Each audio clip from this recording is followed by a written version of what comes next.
Welcome back, everybody. Mike, what's the up note we can leave on? Because look, we all get tired, but we got to get up in the morning. We got to keep going and keep marching. But for those folks who might be a little cynical, might be a little worn down, might be a little exhausted, what's the message? What's the responsibility? What's the hope? Yo, I'm gonna be honest, and I know this may sound super duper cheesy, but my folks know I'm super duper cheesy. Here we go. No more plot twist. I feel really great after this conversation, and I know TJ, you said this was therapy. It literally is. And I felt differently after the end of last year, but I'm feeling different this year. It's just this therapy is constantly needed, but I'm excited is because for the second year in a row, we were able to have a very difficult conversation. I don't know white people in America, white media execs know how challenging it is to have 4 black men who represents 4 different aspects of black manhood, masculinity, right? Non-binary, sit up here, come from different lived experiences in an all predominantly white room, right? With our contracts possibly being considered, right? Brand a future contract outside of here, future of work, right? And have to be able to have this hard conversation. This isn't easy. And to know we did it with such grace, elegance, intellect, beauty, blackness. We leaned in. We weren't afraid to say black man or non-binary or female presenting. Like, I love all of that.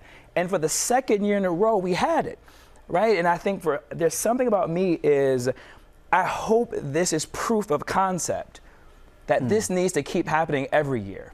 Even if I'm not here, it just needs to keep happening every year. And I hope it's proof of concept for other networks to follow our lead, right? To do this as well. Because it's so important. I really do think there is at least a couple people's minds that we have changed by watching. We haven't changed the whole nation. I'm all about incremental change. But I feel that way in my spirit, that there have been a couple mindsets that will be changed when they push play on this suit. Justice, what is it you would like to change, right? You get a platform now, you have a platform with your movie making, and you have a voice out there, but what Justice in this moment, this platform, that person, whoever it may be that might be listening, that you get a chance to get in their ear right now? I think displaying the love that there is for black people. I think so often we can forget that source. Like, I'm just so thankful right now to be in the presence of 3 older black men who have accepted me in my queerness, and that's not how it always is. And that like gets me actually a little bit emotional, just because that's a huge step, you know? And I think that moments like this really are just such amazing catalyst for like conversation, but they also show people that they're loved and cared for, and they're seen, and they're like validated. Do you not get these moments often enough? No, I don't think so. Not in a public way. I think at home I do with my brother. My brother's a cis black man, and he's really amazing. He's younger than me, he's 18. But I also think sometimes we don't think we can have these moments. Like, we stop ourselves before we really lock in. So yeah, I just want to thank you guys first and foremost for your love and care. We appreciate you being, and again, this isn't, to your point, you always feel like you're taking some level of risk when you're being honest and open about how you actually feel. When we all work in industries that we depend on somebody that doesn't look like us, that's going to have to sign off on an opportunity that we're going to have. That's just the truth of the matter. And so we're in a safe space now. My contract's fairly locked up. I think it's solid, but it might be a clause on this. I got 6 for a mustache, and I'll get back to it. Right? Well, but you as well, man. And it's been great to meet. I've known Mike for a while. It's been great to meet you too and hang out with you all here. But it's been great chatting it up with you and your energy and your. Right, you use the word love a lot here, and I feel that coming.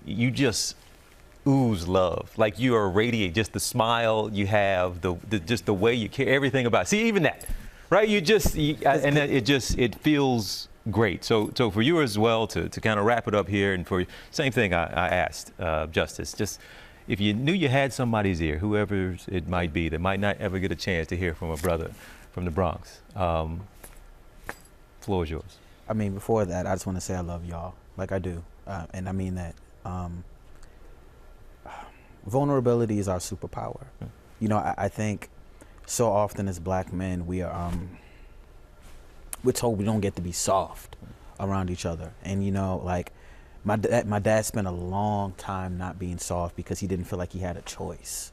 You know, so like when I show up for my daughters, when I show up in community for you beautiful humans, I think part of the work for me is like, how can we be more vulnerable? Like Lauryn Hill talks about it.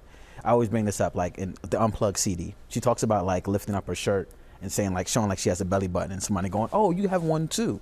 It's like the more we get to be vulnerable with each other, the more we can say, oh, I recognize that pain, or oh, I recognize that joy, and we get to like hold and share space in that. You know, like this to me, this has been a blessing, because like I get to sit across these three beautiful individuals who each have their story, but like our stories are so interconnected. But the reason we're able to share in this way is because we're being vulnerable about where we've come from, about where we are, and where we want to go. So like just lean in, like you'll be surprised. Well, I cannot thank y'all enough for being here. This is great, and it is therapy, because I don't get to do this a lot. I mean, I talk to a friend here or there, but just community like this. I mean, you put that in your contract, TJ. Right? You need more of that. Yeah. One a month, not just one a year. On the 28th, just to make it work. You know? Every month. See, I appreciate that. We can get on the laugh. We can get on the laugh. But really, it is so good to have y'all here. Like you said, man, love y'all too. Love y'all. Love you guys. Thanks so much, From folks. the non-anti-white guy. He's still on that. He's still on that. He's still on. We appreciate you all coming with us. You see? Mike, See, that's for all of us here, we appreciate you joining us for the conversation.